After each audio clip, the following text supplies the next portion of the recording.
Hello and welcome to my channel. Today we're going to be looking at Deloris Melton,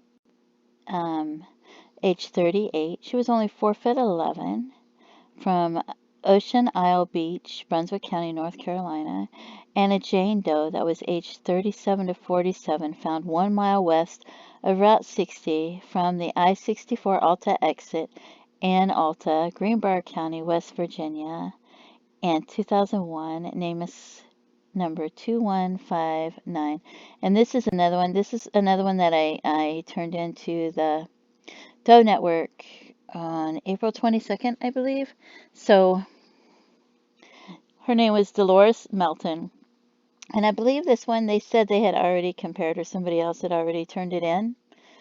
So I guess somebody else thought it might be her as well.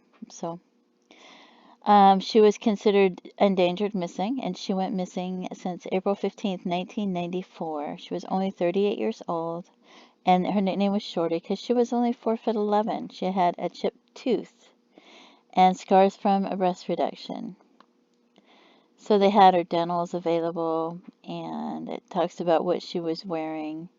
And she was last seen at a bar called High Tides, and they suspect foul play. And there's the investigating agency. If you know, if you have any information, even though you feel like, oh, I don't know if it's important or not, you can contact them. And there's even a thing where you can click for an online tip form, but you can contact the Brunswick County Sheriff's Office and give them that information and let them decide if they feel it's relevant or if it's important or not. And her name is case number, it says it's 2528. So, and then there's a Jane Doe who also has a chipped tooth, who was 37 to 47 years old. So you see they were about the same age.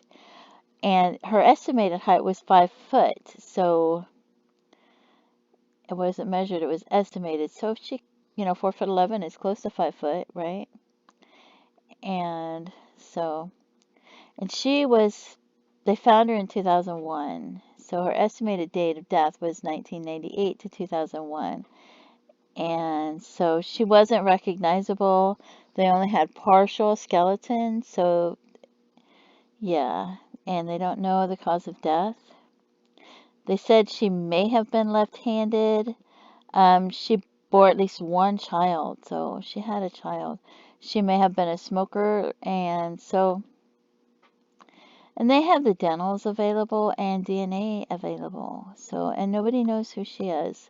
And I don't know if she's someone that's never been reported missing or if they just haven't figured out who she is.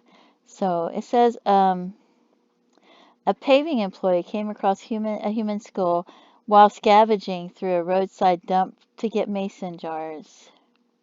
So the victim's skeletal remains were scattered in a steep ravine 1 mile west of Route 60 from the I-64 Alta exit. It says the area is about the size of a football field. So it's just horrific the way they find these things, and nobody knows who she is.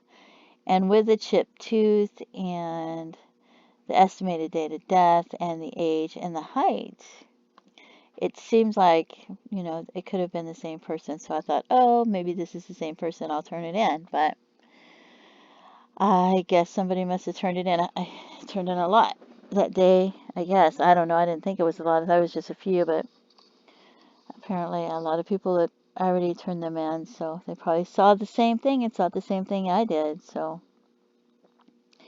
anyway, that's just, if you know anything. And please pray for this person's family and her loved ones and the people who lost her.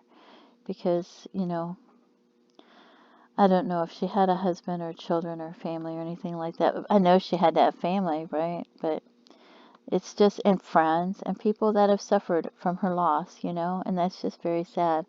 And this one as well, who I thought for sure was her, but I guess it wasn't.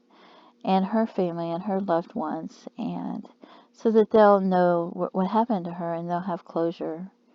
Anyway, don't forget to pray for them. And like I said, if you have any information on this one, please contact the authorities and let them know. And if you have a missing loved one, that you're not sure if they were ever reported as missing or not, and you don't know, you should find out. Find out if they were ever reported as missing, and go to the local authorities and make sure that they know that they were missing, so that if they have people that are unidentified, maybe they'll have the missing people to connect it to so that they could get the cases closed, you know?